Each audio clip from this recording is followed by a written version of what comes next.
జయ జయ శంకర హర హర శంకర జయ జయ శంకర హర హర శంకర జయ జయ శంకర జయ జయ శంకర. మేము కనకదుర్గమ్మ వారి దగ్గరికి వెళ్ళినప్పుడు దాదాపు 40 ఏళ్ల క్రితం కృష్ణానది ఒడ్డున బస్సులో దిగిన వెంటనే స్నానాలు చేసి అక్కడ ఈ భవానీ స్వాములు ఒక డప్పు తీసుకుని పాడారండి. ఎంత బాగా పాడారంటే 40 ఏళ్ళు దాటిపోయినా నాకు గుర్తుండిపోయింది. ఇంద్రకీల సునికేతనమూర్తి జై దుర్గా, ఎంత బాగుంటుందో, చాలా పెద్దది. అప్పుడు ఎప్పుడో కాబట్టి మొత్తం నాకు గుర్తులేదు, కానీ కొంత మనం చెప్తాం. జై దుర్గా 2 సార్లు జై జయ దుర్గా. ఓకే, జై దుర్గా జై దుర్గా జై దుర్గా జయ దుర్గా జై కాళీ జై కాళీ జై కాళీ జై కాళీ జై మాతా జై మాతా జై మాతా జై మాతా జై అంబా జై అంబా జై అంబా జై శక్తి జై శక్తి జై కాళీ జై కాళీ జై దుర్గా జై దుర్గా. శ్రీ వరాహి అమ్మవారికి, శ్రీ గణదుర్గా మాయకి, శ్రీ లలితా మాయకి, శ్రీ గణదుర్గా మాయకి. నమ పార్వతీ పదే హర హర మహాదేవ. అంత కూర్చోండి అన్న, ఎదురుగా కూర్చోండి, కాసేపు కొద్దిసేపు మాట్లాడుకుంటున్నాం. డిస్టర్బ్ సార్ మీరు కూడా వెనకాల ఉంటే డిస్టర్బెన్స్ కదా, వెనకాల మాట్లాడితే ఉండాలంటే వినేవాడు ఎలాగే కూర్చోవాలి, డిస్టర్బెన్స్ కదా. కూర్చోండి, ఎక్కడైనా కూర్చోండి, కదలకుండా కూర్చోండి. మనం చాలాసార్లు మానసిక కల్పనే నిజమని భావిస్తూ ఉంటాం. మానసిక కల్పన ఎప్పటికీ నిజం కాదు. ఇంగ్లీష్లో ఫ్యాంటసీ అనొచ్చేమో. ఫ్యాంటసీ నిజమా? దీనికి శాస్త్రాల్లో పెద్దవాళ్ళు కథ చెప్పారు.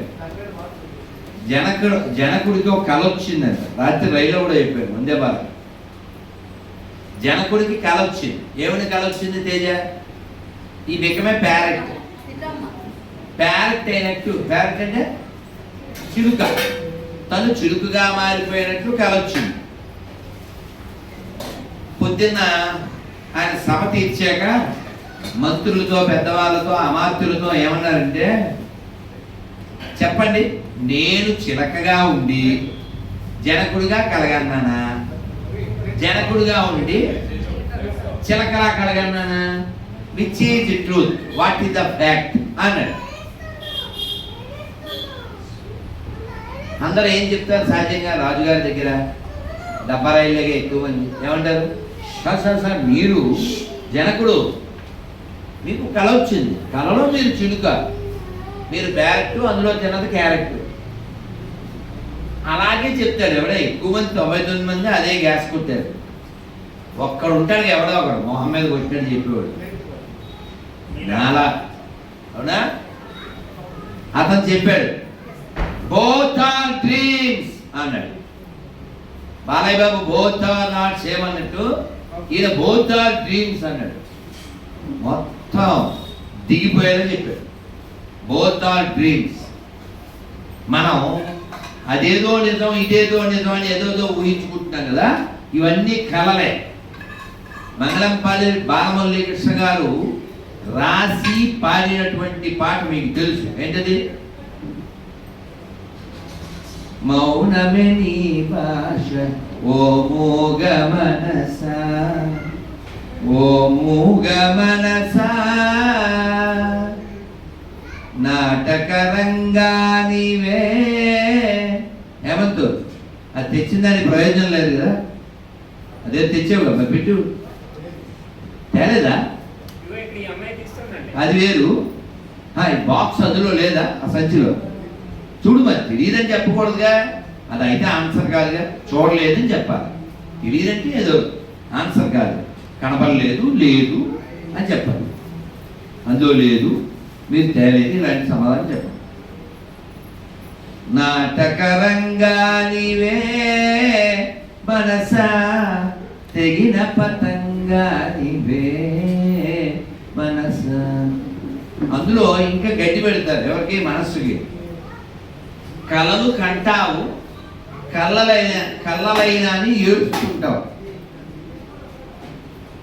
కళ్ళలు ఎందుకు కన్నావు? నీకు అవకాశం ఉంది కనీసం, అవి అవ్వలేదని ఏడుస్తుంటావు. అసలు మనం ఈ ప్రపంచంలో ఏది ఎక్స్పెక్ట్ చేయకూడదు. ఎందుకు చేయకూడదు అంటే, నీ ఎక్స్పెక్టేషన్ నిజం అవ్వనప్పుడు నువ్వు బాధపడతావు. నువ్వు బాధపడడానికి కారణం నీ ఎక్స్పెక్టేషన్.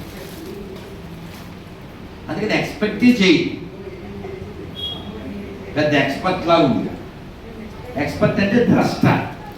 ద్రష్ట అంటే దర్శించిన వాడు. ఏం దర్శించాలి? అందరూ చెప్పండి. యదృశ్యం తన్నశ్యం, యదృశ్యం తన్నశ్యం. ఏమన్నా అందరూ తిన్నారు కదా, సౌండ్ రావట్లేదండి. నేనంటే ఒక్క పూటే తింటాను, మీరు 3 పూటల వాళ్ళు కదా, సౌండ్ రావాలి కదా. యదృశ్యం తన్నశ్యం. మీరు గుడ్డి పెడితే సౌండ్ రాదు, గడ్డి పెడితేనే వస్తుందని నాకు అర్థమైంది. కాబట్టి కనబడేది ఏది సత్యం కాదు అని తెలిస్తే మనం రియలిస్టిక్గా జీవిస్తాం, ప్రాక్టికల్గా జీవిస్తాం. లేకపోతే మాకు తెలుసు అన్నా ఏదేదో మాట్లాడుతుంటాం. ఏం తెలుసు మనకి చెప్పండి? ఈ దేహం నేను కాదు అని తెలుసా? దీనికి ఉపాధి అని పిలుస్తారని తెలుసా? ఈ ఉపాధికి మనం ఏదో పేరు పెట్టాం, అది నిజం కాదని తెలుసా? ఇవేమీ తెలియకుండా ఎన్నో తెలుసు అని ఊరికే ఫీల్ అవుతుంటాం. ఐన్స్టీన్ కంటే గొప్పవాళ్ళమా మనం? మీరు చాలా గొప్పోళ్ళండి అన్నాడు ఎవడో. ఏం కాదు, నా మేధస్సు నేను ఇప్పటికీ 10% కూడా వాడలేదు అన్నాడు. అంటే ఎంత ఉందో ఇంకాను వాడాల్సింది? కొంచెం 10% కూడా వాడకపోతేనే ఐన్స్టీన్ గొప్పడు అన్నాం. అసలు మనం 0 పాయింట్ కూడా వాడలేదుగా. అసలు మనం ఏం వాడాం? బుర్ర వాడిని వాడిని సుమేధస అంటారు. అంటే ఏంటి? మేధ అంటే తెలివైనవాడు కదా, సుమేధస అంటుంది భాగవతం. అంటే వెరీ హైలీ ఇంటెలిజెంట్ పర్సన్. ఎవడు వాడు? ఎవడైతే కలియుగంలో భగవన్నామాన్ని ఆశ్రయిస్తాడో వాడు సుమేధస. మనం ఏం ఆశ్రయిస్తున్నాం? ఫేస్బుక్ని ఆశ్రయిస్తున్నాం, వాట్సాప్ని ఆశ్రయిస్తున్నాం, సెల్ ఫోన్ బాగా ఆశ్రయిస్తున్నాం, టీవీని ఆశ్రయిస్తున్నాం, సినిమాని ఆశ్రయిస్తున్నాం, తిండిని ఆశ్రయిస్తున్నాం, ఏవేవో ఆశ్రయిస్తున్నాం. మన మీద మనకే ప్రేమ లేదు. నిజం చెప్పండి. దేశం దేవుడు తర్వాత మాట. మన మీద మనకి ప్రేమ ఉందా? మన మీద మనకి ప్రేమ ఉంటే రాత్రి 11ంటికి 12ంటికి జొమాటోలో టమాటో బాత్ తెప్పించి తింటామా?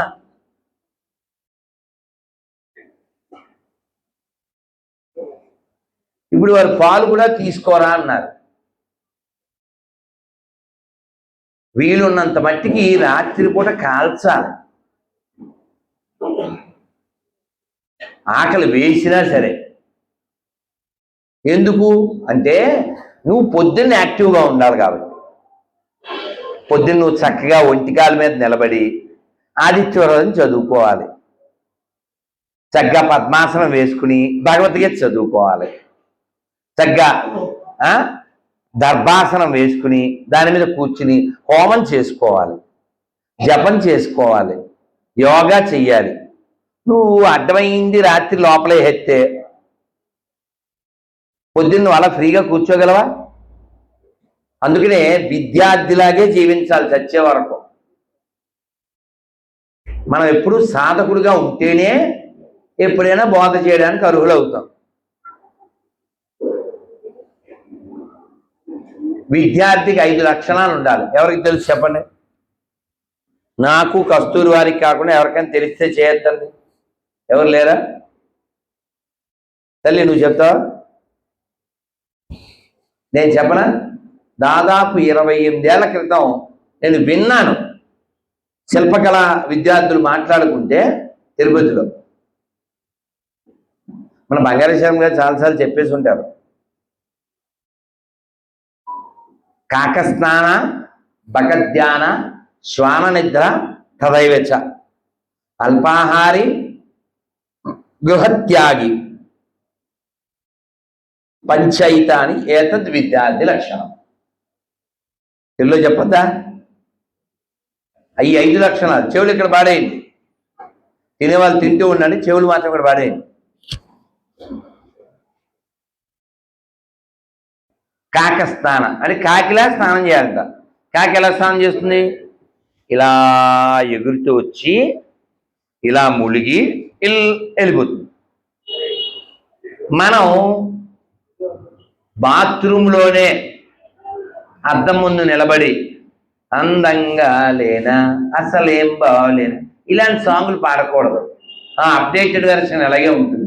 సినిమా పేరు గోదావరి, అది కూడా చెప్తాను. Director by Kamal Sekhar. సరే, విషయం ఏంటంటే మనం ఈ భౌతిక జ్ఞానం మాత్రమే కలిగి ఉంది, అదే అల్టిమేట్ అనుకుంటున్నాం. అసలు ఈ దేహం ఉండదు కదా, ఇది ఎప్పుడో రాలిపోతుంది కదా. మాతృదేవభావ సినిమాలో ఆఖరి సాంగ్ అదే కదా, రాలిపోయే రాగాలెందుకే, అవునా? ఇందులో ఉన్నందుకే రోగాలు అందుకే. అదవుతుందా? రాగాలు ఎందుకే, ఇందులో ఉన్నందుకే రోగాలు అందుకే. అందుకే దీన్ని వాడుకోవాలి, దీన్ని ప్రేమించకూడదు. ఈ దేహాన్ని వాడుకోవాలి, భగవన్నామాన్ని పాడుకోవాలి, హ్యాపీగా పడుకోవాలి. లేస్తే లేస్తాం, లేకపోయినా పర్వాలేదు. అలాంటి దిల్లు ఉండాలి. మొన్న చీరాలు వెళ్ళా, చాలా చోట్ల అడిగే ప్రశ్న, మిమ్మల్ని అడగనా? ఇవాళ రాత్రి పడుకుని పొద్దున్న లేవకపోయినా పర్వాలేదు అనేవాళ్ళు చేయొద్దండి. రే చూడండి రా, ఎన్ని చేతిలో 1 2 3 4 5 7 మంది. అంటే ఎవరే లక్ష్మణ్, నీకు అర్థమైంది? 7 మంది యముడికి పర్మిషన్ ఇచ్చారు, రేపు రావచ్చు. మిగిలిన వాళ్ళు చేతులు ఎత్తలేదు కాబట్టి యముడు రాలేడు. అర్థమైందా? వీళ్ళు యముడిని కంట్రోల్ చేసే అంత కెపాసిటీ ఉంది కాబట్టి, ఎరా విన్నావా, యముడిని వీళ్ళు కంట్రోల్ చేస్తారు కదరా, అందుకని నేను చెయ్యి ఎత్తలే. ఏమంతేనమ్మా? మరి చెయ్యి ఎందుకు ఎత్తలేదు? వీళ్ళకి ఏదో పని ఉంది ఇక్కడ అని యముడు వీళ్ళ మాటిని సావిత్రిని వదిలినట్టు వదిలేస్తాడు. ఎలా అంతేనా? పోవచ్చున్నావా యమధర్మరాజా, ఈ సాంగ్ వేస్తారా? అసలు ఏమన్నా మనం చెయ్యి ఎక్కితే చెయ్యి ఎత్తకపోతే ఎవరికి కావాలి సార్? అవుతాడాడు. యమస్య కరుణానాస్తి ధర్మస్య త్వరితగతి. యముడికి దయం లేదు. నువ్వు చెయ్యెత్తిన ఎత్తపోయినా ఆయన అనుకుంటే పొద్దునకి పాడేస్తారు.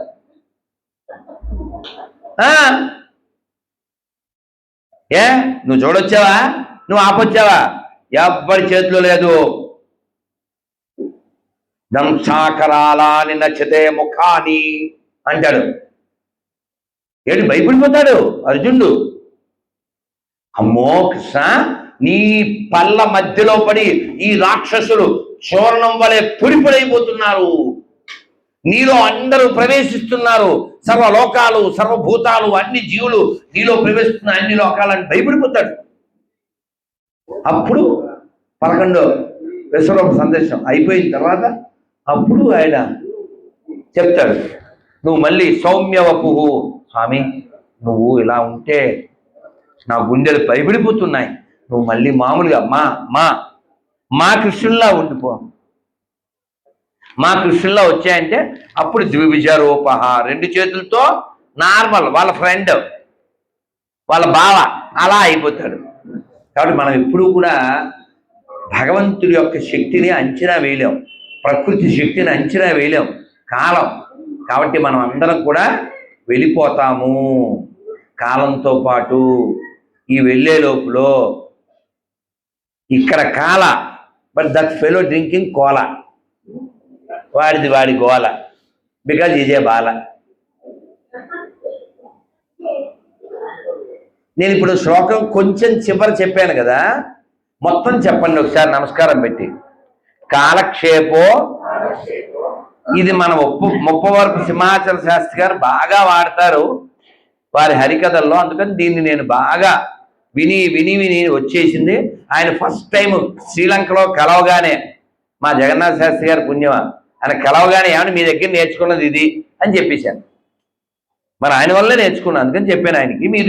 మీరు చెప్పండి, చాలా వ్యాలిడ్. నా మాట విని ఈ ప్లేస్లో ఖాళీ ఉంది, ఇక్కడ పెట్టించేయండి శ్లోకం, రేపు ఎల్లుండో చిన్న ఫ్లెక్సీ. చెప్పండి. కాలక్షేపో న కర్తవ్యం క్షీణమాయు దినే దినే యమస్య కరుణా నాస్తి ధర్మస్య త్వరితగతి. తెలుగులో చెప్పాలా? ఎందుకు చెప్పొద్దు? చెప్పాలి కదా. కాలాన్ని వ్యర్థం చేయకండి. ఎందుకు చేయకూడదు? ఎందుకు చేయకూడదంటే, రోజు కాలాన్ని కొంచెం కొంచెం కడిపేస్తూ ఉంటే ఆయుర్దాయం కొంచెం కొంచెం కిందకి వెళ్ళిపోతుంది. కాలక్షేపం నా కర్తవ్యం, డోంట్ వేస్ట్ యువర్ టైం. రోజు కొంచెం కొంచెం కాలం వెళ్ళిపోతుంది. క్షీణమాయలు తినే మూడో లైనే ముఖ్యమైనది. యమస్య కరుణా నాస్తి, ఎవడి దయ ఉంటుందా? అయ్యో పాపండి, మొన్న మీరుపేటలో అపార్ట్మెంట్ కొనుక్కున్నారు, నిన్నే దిల్సుఖ్ నగర్లో డిపార్ట్మెంట్లో జాయిన్ అయ్యారు. అసలు వింటాడా? అసలు వింటాడా? మా ఫ్రెండ్ ఇక్కడే ఉంటాడు, దాన్ని ఏమంటే కేపీహెచ్బి దగ్గర ఎక్కడో. వాడు నన్ను వాళ్ళ ఇంటికి రమ్మన్నాడు. ఏంటి ఇల్లుది? లోపల మెట్లు ఉంటాయిగా, ఏమంటారంటే వెళ్ళా డూప్లెక్స్ ఏదో అంటారు. వాడు అందులోకి రమ్మన్నాడు. వెళ్ళాను. మొత్తం ఇల్లంతా సెంటర్లో వేసి నాకు ఏసీ రూమ్ ఇచ్చాడు. పొద్దున్నే నేను లేచి రెడీ అయ్యే టైంకి పిల్లలు ప్లేట్ అట్టుకొచ్చారు, దోశలు తింటూ నిక్కర వేసుకుని పాసిమోహాలు. మరి మేము అలా పెరగలేదు కదా, మన కోపం వస్తుంది. ఎలా స్నానం చేశారా అన్న. సండే కదా అందుకని. మరి బాగుండదు, సినిమా పాటలు పాడితే కోపం వద్దు, నాకు ఎందుకు వచ్చిందని. పాట మళ్ళీ కారు ఎక్కాక అడగదా? ఇప్పుడు అడగదు. నాకు కోపం వచ్చింది. ఒరే మీరు మనుషులే కదా, స్నానం చేయకుండా తినకూడదని కొంచెం కటువుగానే చెప్పాను. అది చిన్నది అప్పుడు, ఇప్పుడు పెద్ద అయిపోయింది. వాడు పాపం వాడిని నేను వాడి పేరు మర్చిపోయాను, వాడిని ప్రహ్లాద అని పిలుస్తాను. వెధవ వాడు దిగిల్లుకి వచ్చాడు వెధవ, కానీ వాడు ప్రహ్లాదుల్లా చక్కగా ఉండేవాడు. వాడు కొంచెం అరిచాడు. వాడు మన్నాడు చక్కగా స్నానం చేసి వచ్చాడు రెండో రోజు. ఫైనల్గా నేను వెళ్ళిపోయేటప్పుడు వాడితో, నా ఫ్రెండ్తో ఇల్లంతా చూపించి ఇలా తిప్పి చేత్తో ఆ దేవుడి దగ్గర నిలబెట్టి, దేవుడి గారి దగ్గర ఇదంతా ఎవరిచ్చారా? వాడు మర్చిపోయాను. వాడు నాకు కారు కూడా చూపించాడు. ఈ కారు ఎంత ఉంటుందన్న, నాకేం తెలుస్తుంది, ఒక 5 ఉంటుందా అన్న. 5 అన్నాడు. ఏమన్నా అర్థమైంది మీకు? కస్తూరి గారు 25 లక్షలు. ఇదే మన లెవెల్కి 5 అన్నాను, వాడు 5 అన్నాడు. ఇంకో కారు చూపించాడు. ఇది ఎవరిదన్న? ఇది, దాని పేరు జీపు, మా ఆవిడ తోపు, ఇంకా ఆపు.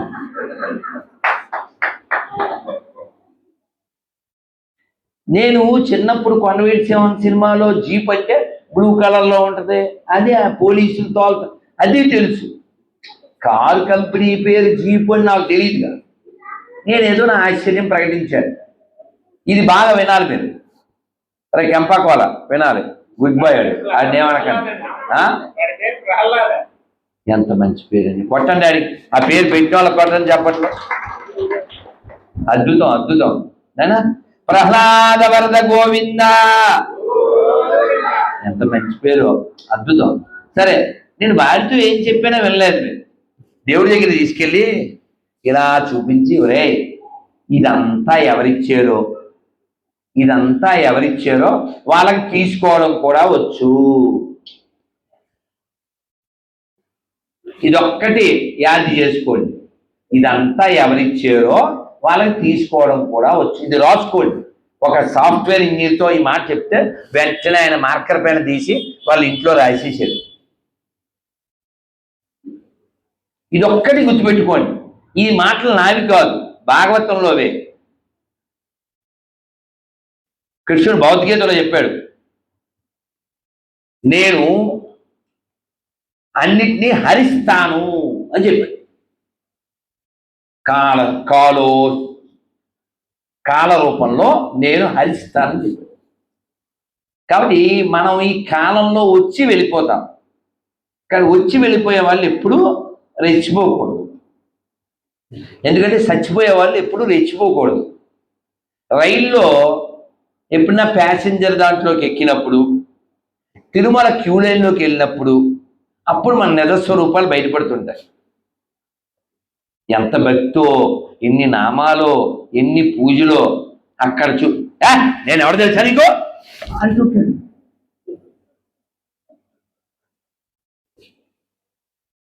అసలు వీడు ఇన్ని చదివి ఎంత చేసిందంతా పోయి అసలు వాడెవడో వాడికి తెలిస్తే అరుస్తాడో చెప్పండి. వాడెవడో వాడికి తెలిస్తే వాడు భరతుడిలా జీవిస్తాడు. ఈ దేశం పేరేంటి? ఎలా వచ్చింది? ఏ భరతుడా? రాముడు తమ్ముడా? దుష్యంతుడి కొడుకా? అంతే అనుకున్నారా? అందరూ అక్కడే ఆగిపోయారు. నేను అక్కడే ఆగిపోయాను ఇది వరకు, భాగవతం విని చదివే వరకు. అసలు ఆ భరతులు ఇద్దరు కాదు. రాముడు తమ్ముడు భరతుడు వలన కాదు ఈ దేశానికి ఆ పేరు వచ్చింది, దుష్యంతుడి కొడుకు వలన కాదు. ఇప్పుడు ఆవిడ మొహం ఆశ్చర్యంగా పెట్టారు. నేను అలాగే పెట్టాను 25 ఏళ్ల క్రితం. అదేమిటి అంటే చిన్నప్పటి నుంచి అలాగే విన్నాగా. దుష్యంతుడి కొడుకు శకుంతల కొడుకు పాలిచ్చాడు, సింహాలను ఆడిచ్చాడు, ఇదే విన్నాం. కానీ కాదు, భాగవతంలో వృషభదేవుడు విష్ణు అవతారం. ఆయనకు 100 మంది కొడుకులు. అందులో పెద్ద కొడుకు పేరు భరతుడు. ఈ భరతుడు ఈ భూమండలాన్ని 36,000 సంవత్సరాలు పరిపాలించాడు. ఈ భూమండలాన్ని ఇలావృత వర్షము అని పిలిచేవారు. ఏమని? ఈయన పరిపాలన చేసి చేసి చేసి ఇదేమైంది? భరత వర్షే భరతఖండే సంకల్పనలు చెప్పుకున్నాగా, ఆయన వల్ల అయింది. ఇంతటి భరతుడు ఇన్నాళ్ళు పరిపాలించి వెక్స్ అయిపోయి మోక్షం పొందాలని ఫిక్స్ అయిపోయి అడవికి వెళ్ళిపోయాడు. సాలగ్రామాలు ఎవరు చెప్పకండి, తల్లులే చెప్పాలి, మొగలు చెప్పాలి. సాలగ్రామాలు దొరికే నది పేరు ఏమిటి? గంటలు లేకుండా చెప్పినది. గంటలకి చెప్పండి పోటు.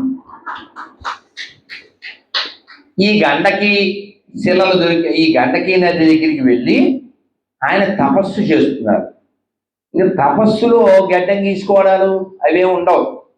రోజు 3 సకాల త్రికాల సంధ్యావందనం. ఇది 3 సార్లు స్నానం చేస్తే నువ్వు జుట్టు దూకోపోతే పరిస్థితి ఏంటి? ఇంకా అది అట్టగట్టేసి ఆయన అలా తదేకంగా ధ్యానంలో ఉండిపోయి అది అట్టగట్టేసి ఏ స్థాయికి వెళ్ళాడంటే నారాయణ ఆయన స్మరణ చేసేసరికి శంకు చక్ర గదాపద్మాలతో భగవంతుడి రూపం అలా అగుపించేది. ఆయన మీ అందరికి శాంతాకారం వచ్చుగా, అవి చెప్పాను. 1 2 3 చెప్పండి.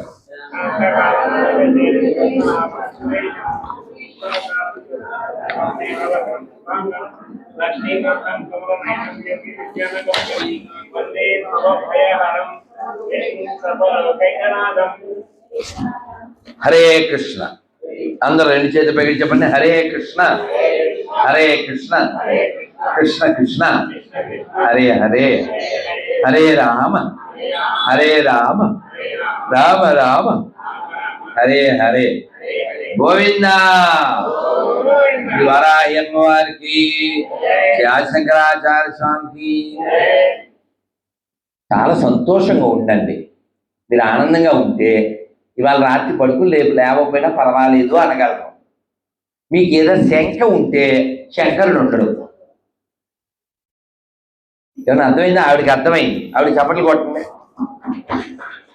ఆవిడ వెంటనే పక్కకు చూశారు, భలే చెప్పారే అని. అలా గ్రహించాలి, అర్థమైందా? శంక అంటే డౌట్ కదా, డౌట్ ఉండేవాడికి దేవుడు ఎలా దొరుకుతాడు? డౌట్ ఉండేవాడు దొరకడు. ప్రహ్లాదుడు ఎందుకు మనం ఈ రోజుకి మాట్లాడతాం, అది పేరు ఎందుకు పెట్టుకుంటారు? అది అన్బ్రేకబుల్ ఫెయిత్, స్టాంచ్ అంటారు ఇంగ్లీష్లో. నారాయణుడు ఈ పిల్లవాడిని వాళ్ళ నాన్న కొండ మించి తోసేస్తే వీడు కింద పడేదాకా చూద్దాం, మధ్యలో పార్టీ మారుతాడు లేదా మతం మారుతాడో లేదా అని చేయి పెట్టలేదు నారాయణుడు. లాస్ట్ మొమెంట్లో చేపెట్టాడంట. అసలు ప్రహ్లాదుడు ఎప్పుడైనా మా నాన్న నన్ను నీళ్ళలో దోశాడు, నిప్పుల్లో దోశాడు, పావంతో కాటేయించాడు, సింహాల ముందు ఏనుగులు, ఎప్పుడైనా రిక్వెస్ట్ పెట్టాడా చెప్పండి? ఏదో కలియుగం కాబట్టి పేషెన్సీ తక్కువ ఉంటుంది కాబట్టి తుకారాం గారికి మండిపోయి సాంగ్ పాడాడు, కానీ అసలు ఆ సాంగే పాడలేదు కృతయుగంలో. ఏం పాడాడు తుకారాం గారు? ఎలా గుర్తురాలే నీకు? నవ్వే ఏ గుర్తొచ్చా? అదిగో అదిగో ఎవరు పుణ్య, అదిగో కస్తూరి వారి కొట్టండి గట్టిగా. ఇప్పుడు ఈ ఎప్పుడు వద్దండి, ఇది మండితే కదా. మీకు అర్థమైందా పాయింట్? ఓల్డ్ బీపీ వచ్చినప్పుడు కదా ఇలాంటి మాటలు వస్తాయి, ఇలాంటి పాటలు వస్తాయి. అవునా?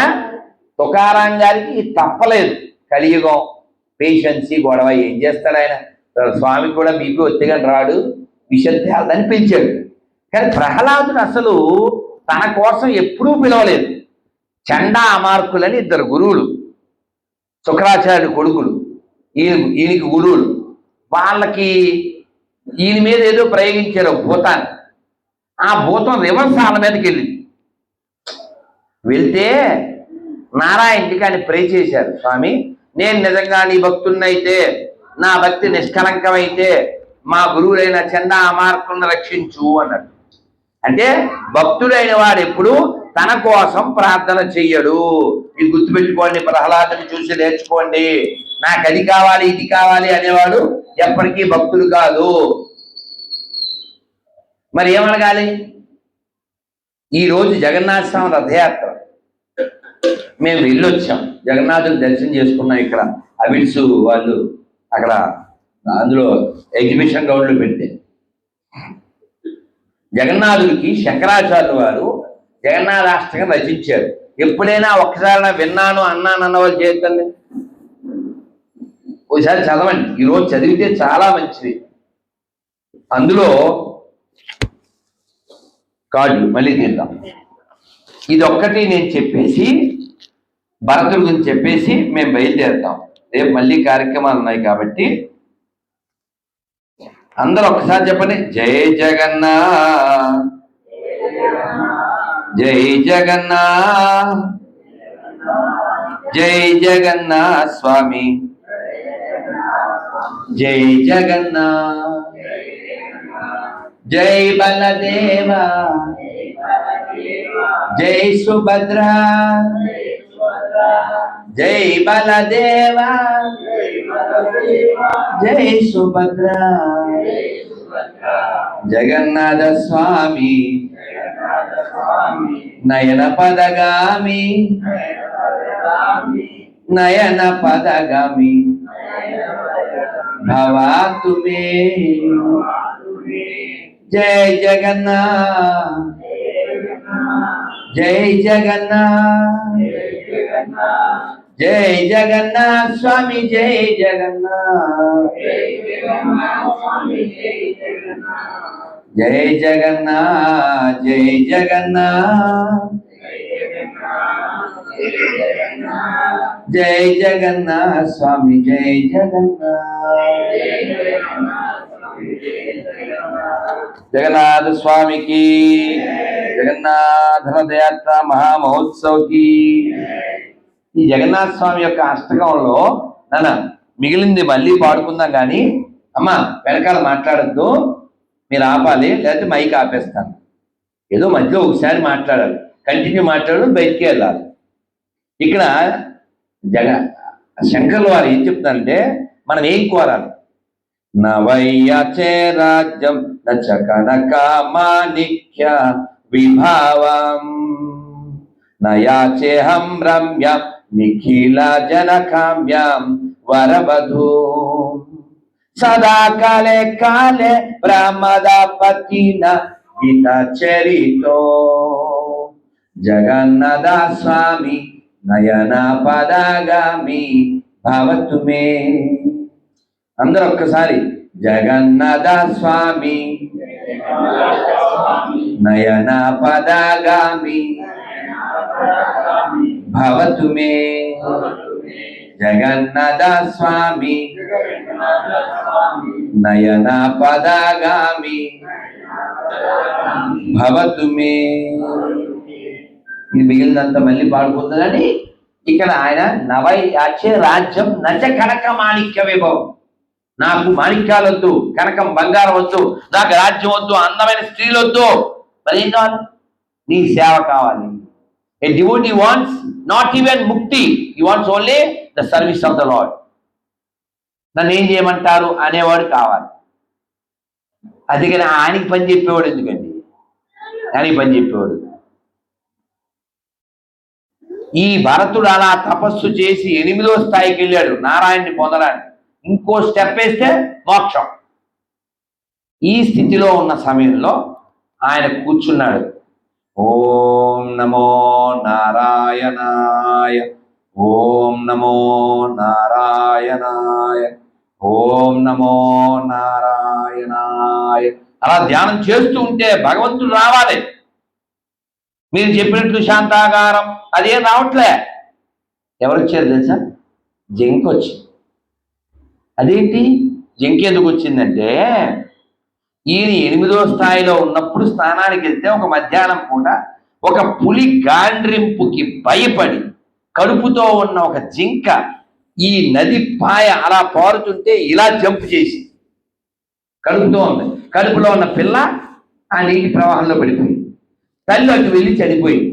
కొట్టుకుపోతున్న పిల్ల అప్పుడే పుట్టింది. మనలో ఎవరికైనా ఏముంటుంది? అయ్యో అంటా మనం. వెంటనే దాన్ని తీస్తామా తీవా? మన ఆయన మహాభక్తుడే, పరమ భాగవతోత్తముడే, తీశాడు. ఎవరికి చెప్పాలి? అటవీ శాఖ మంత్రి ఫోన్ చేయలేడు కదా. ఏం చేయాలి? ఎవరు లేరు, ఈడే పెంచాడు. పెంచితే ఏమవుతుంది? రాగం. మనం కూడా మన అహంకారానికి రోజు పెంచుతూ ఉంటాం, దాన్ని సాటిస్ఫై చేస్తుంటాం. అది ఎవరన్నా ఏమన్నంటే పోయినప్పుడు ఇలా ముసిముసిన వాళ్ళు నవ్వుతాం. ఎవరన్నా ఏమన్నా అంటే చాలు ఆ మొత్తం మర్చిపోతాం. మనం కృతజ్ఞత ఏముండదు, కామాగా అయిపోతుంటాం. మనం వాళ్ళు పెట్టిందంతా మర్చిపోతాం. అదే పోయే కాలం. సరే, ఈ కలికాలం కాబట్టి పోయే కాలం కామన్. ఇక్కడ ఈయన కళ్ళు మూసుకున్నాడు. విష్ణుమూర్తి రాలే, జింక వచ్చింది బంకలాగా. మళ్ళీ ఓం నమో నారాయణ అన్నాడు. అదే వచ్చింది. అది తల్లి లేని పిల్ల, నేను లేకపోతే ఎలా బతుకుతుంది? ఓ మరి అది అప్పుడప్పుడు తన వాడి కొమ్ములతో నన్ను ఇలా ఇలా పొడిచేది. ఓ అది నా పెద్ద కొడుకు అసలు కొడుకులను వదిలేసి కొంప కొడుకు వదిలేసి వచ్చి ఇప్పుడు ఈ పెద్ద కొడుకు ఏమిటి? అక్కర్లేనిది లంపడమేనా, తగిలించుకోవడమేనా? రైల్లో గొడవ, క్యూ లైన్లో గొడవ, బస్ స్టాండ్లో గొడవ, మెట్రోలో గొడవ. ఇదంతా ఈగో సాటిస్ఫాక్షన్. దీనికోసం జీవించకూడదు మనం. అర్థమైందా? ఉదాహరణకి మన కస్తూరి వారిని, సార్ నెక్స్ట్ 28, 29 ఎలక్షన్లో మీరు ఎమ్మెల్యేగా పోటీ చేస్తున్నారంటే కంగ్రాట్స్ సార్ అన్నాను. ఆయన వెంటనే థ్యాంక్ యూ స్వామీజీ అంటాడా? ఏమంటారు? ఎందుకని? ఆయన మనస్సు ఎటువంటిది నాకు తెలుసు. మీరు లవకుశ సినిమాలో చూడండి, సీతాదేవిని చూడగానే లక్ష్మణుడు, అమ్మా సీతమ్మ తల్లి నువ్వు అయోధ్య రావాలి, సింహాసనం అధిష్ఠించాలి, మమ్మల్ని అందరినీ పరిపాలించాలి అనగానే సీతాదేవి ఏమంటది? లక్ష్మణ, నాకు అతి ఆశలు ఏమీ లేవు. జనకుని ఇంత పుట్టినందుకు, రఘువంశం మెట్టినందుకు, ఏ కలంకం లేకుండా నేను వెళ్ళిపోతే చాలు అంటుంది. అతి ఆశలు ఏమీ లేవు, నాకు లేవు, కస్తూరి వారికి లేవు. ఆశయాలు ఉన్నాయేమో, అంటే ఆశలు లేవు. అలాగా ఈయన కళ్ళు మూసుకున్నాడు, విష్ణువు రాలే. ఇదే గుర్తొచ్చింది. ఏదో ట్రై చేశాడు, నిలబడలేదు, ఇటు ఇటు చూశాడు, అది లేదు. ఏం చేయాలి? అది లేకుండా నేను జీవించలేను అని వెన్నెల వెలుగులో దాని అడుగుల మొదల పట్టుకుని వెళ్ళిపోయాడు. వెతికి వెతికి వెతికి వెతికి ఒక పెద్ద లోయ లాంటిది వచ్చింది. ఆయన మనస్సు నిండా ఎవరున్నారు ఇప్పుడు చెప్పండి? ఎవరున్నారు గట్టిగా? విష్ణువు లేడు, శాంతాకారం లేదు, భుజవిశేనం లేదు, విశ్వాకారం లేదు, గగన సదృశ్యం లేదు, ఓన్లీ బంకలాగా జింకే ఉంది.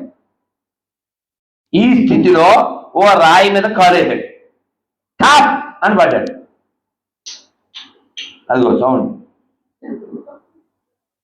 పడ్డాడంతే. అలా పడగానే పెద్ద బండరాయి తగిలింది తలకాయ. ప్రాణం బద్దలైపోయింది, తలకాయ రక్తం కారిపోతుంది, ప్రాణం అలా బయటికి వెళ్ళిపోతుంది. ఇప్పుడు చెప్పండి మీరు, అతని మనసు నిండా ఎవరున్నారో? ఇప్పుడు భగవద్గీత మా ఇంట్లో ఉందన్న వాళ్ళు చేస్తాను. రెండో ప్రశ్నని అడగను, ఎందుకంటే చేతులు లేవవు కాబట్టి. ఎంతమంది చదివేరు అలాంటి పిచ్చి ప్రశ్నల్ని అడగను. ఎందుకు రావాలి పరువు ఇడిదిప్పు? జరగని దానికి ఊరికే మాకు బోల్డ్ అనుభవాలు వందల చోట్ల, ఎందుకు చెప్పండి? కట్ చేయండి. భగవద్గీతలో 8వ అధ్యాయంలో 6వ శ్లోకం. నమస్కారం మొదలు పెట్టి చెప్పండి. యమ్యం వాపి స్మరన్ భావం త్యజత్యంతే కలేబరం తం తమేవేతి కౌంతేయ సదా తద్భావ భావితః. అంటే ఏంటి అర్థం? అంటే ఏంటి? ఏమో చదివితే తెలుస్తుంది, వింటే తెలుస్తుంది, దండం పెట్టుకుని ఆనందిని వెళ్ళిపోతాం. మనకి తత్వం ఎందుకు? పుణ్యం వచ్చే చాలు. మనది పుణ్యం బ్యాచ్ కాదు. పుణ్యం దగ్గర ఆగకండి, కర్మ దగ్గర ఆగకండి, ఎదగండి, ఇంకా ముందుకెళ్ళండి. దాని అర్థం స్వామి చెప్తున్నారు, అంత్యకాలంలో నువ్వు దేన్ని స్మరిస్తావో అదే నువ్వై పుడతావు. ఈయనేం స్మరించాడు? అయిపోయాడంతే. ఇంత తపస్సు చేసి 8వ స్థాయికి వెళ్ళినవాడు ఒక్క మార్కులో ఫెయిల్ అయిన వాళ్ళు మాదిరి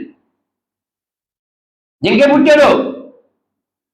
కానీ పుణ్యం పోదుగా, ఆ బ్యాలెన్స్ ఆయనకి స్పృహ ఉంది. అయ్యో వేస్ట్ అయిపోయింది, ఇంక ఏ జింకతో కలవకూడదు. జింకలు ఏం చేస్తాయి? దాని కొమ్ములతో వేరే జింకని ఇలా అంటుంటాయి, ఆడుకుంటుంటాయి, నీళ్ళల్లోకి వెళ్ళి చూసుకుంటుంటాయి. అసలు దేంతో కలవకుండా, లేత గడ్డి తినకుండా, ఎండుటాకులు తింటూ, ఆశ్రమాల చుట్టూ తిరుగుతూ, ఆ మంత్రాలు వింటూ నెమ్మదిగా శరీరాన్ని వదిలేశాడు. కానీ మోక్షం రావాలంటే మానవ శరీరం ద్వారా మాత్రమే మోక్షం వస్తుంది.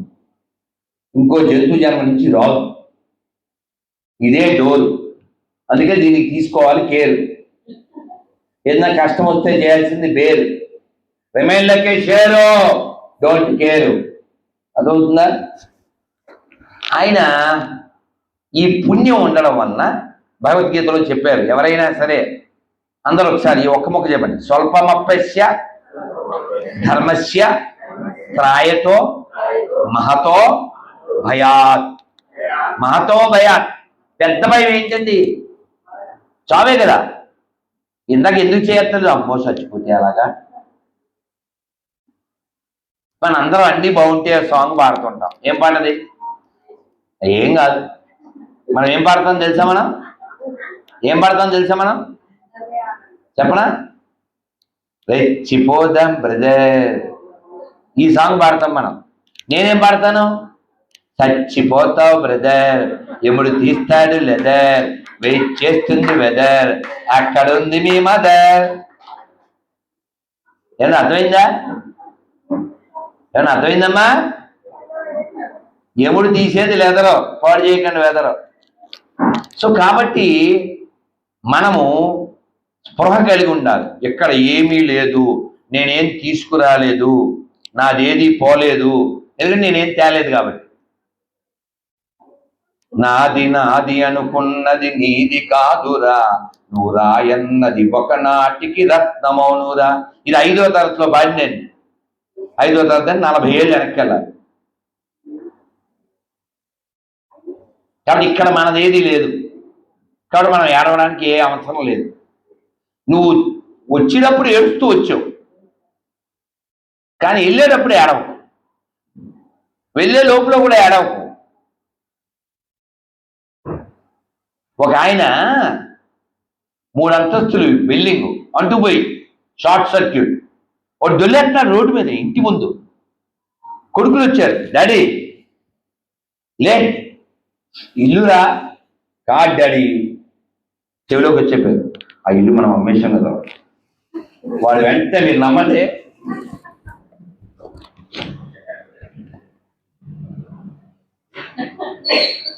అసలు ఇలా ప్రశాంతంగా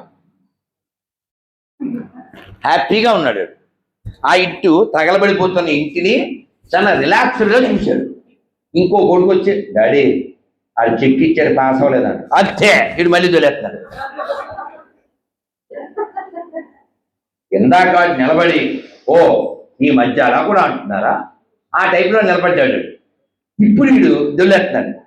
మళ్ళీ కాసేపటికి ఇంకో కొడుకు వచ్చి, డాడీ వాళ్ళు క్యాష్ ఇచ్చారన్నాడు. మళ్ళీ వాడు. ఇప్పుడు మీరు చెప్పండి, వాడు ఇందాక దొల్లడానికి దొల్లకుండా చూడడానికి మధ్యలో ఏముంది? ఆ ఇల్లు నాది అనుకున్నాడు, దొల్లేశాడు. మందగాడిగా అనుకున్నాడు, ఇలా చూశాడు. అంటే ఈ నేర్పించింది ఇల్లు కాదు, ఇది దిల్లు. అదిగో పడింది చెల్లు. తినేసి, రే పొలానికి వెళ్ళు, రే అట్లో, రే ఆవులు చూసుకో, బొమ్మలా అన్ని చేసేస్తాడు. అలాంటి లోపల మాత్రం భగవంతుణ్ణి ఎడతెక్కకుండా స్మరిస్తూ ఉన్నాడు. ఎప్పుడు గుర్తు వచ్చినా పర్వాలేదు, నేను మోక్షం పొందాలి, ఇదొక్కటే తపన. అసలు బయట పరిస్థితులు, తిండి తెప్పలు, నీడ, వీటి గురించి లేదు. ఈ సీరియస్ అబౌట్ సాల్వేషన్, సొల్యూషన్. ఇలాంటి స్థితిలో మంచ తెలుసా మీకు? మంచ ఎక్కడ ఉండదు? మంచ పొలంలో మంచ అని ఓ చిన్న పాకలా ఉంటుంది. దాని పైన ఎక్కి కూర్చుని వాళ్ళు పక్షుల్ని వాటిని తోలుతూ ఉంటారు, ఈ జంతువులు అవి రాకుండా. దీనిపైన ఆయన కూర్చుంటే 10 మంది దొంగలు వచ్చి కాళికాదేవికి బలి వాళ్ళని ఈయన ఎత్తిపోయారు.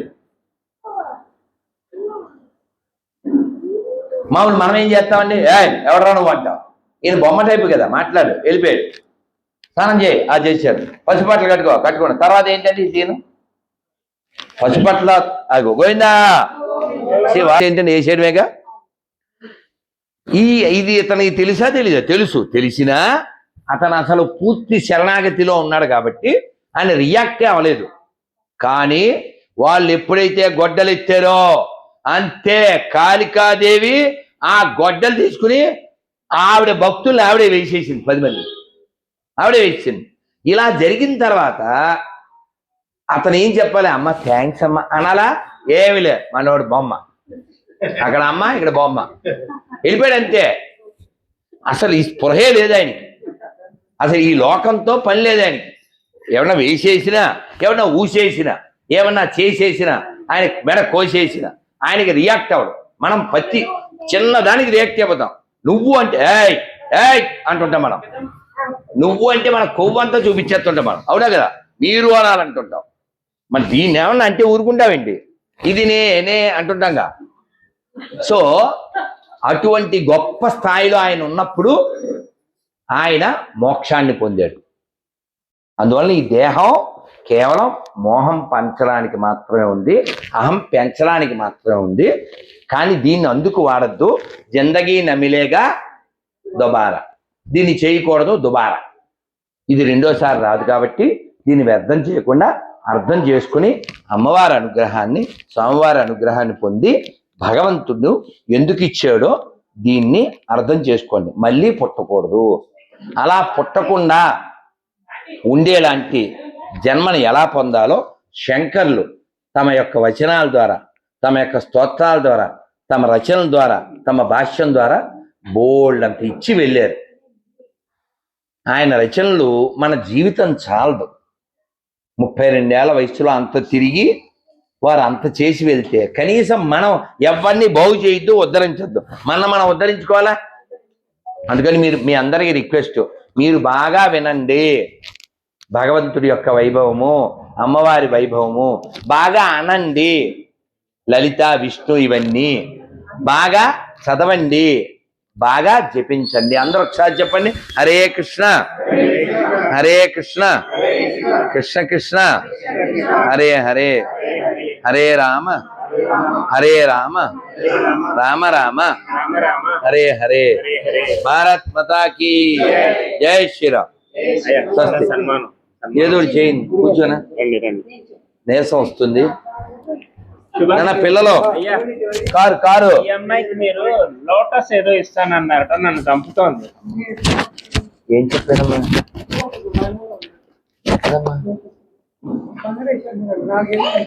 అది బాబు ఏం చెప్పానమ్మా? నాకైతే నాకు కావాల్సిందల్లా ఇస్తున్నారు మీరు.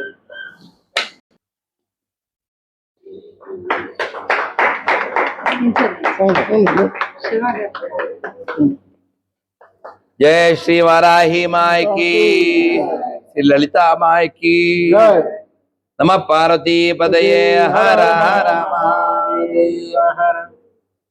अम्मा हैप्पी अम्मा,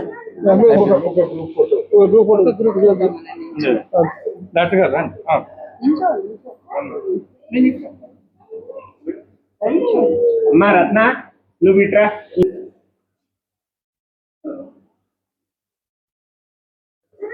నేను ఇవాళ అమ్మవారి కోసం రాలేదు, కేవలం వీరి మీద ప్రేమతోనే వచ్చాను. అమ్మవారు అక్కడ ఉన్నారు, ఇక్కడ ఉన్నారు.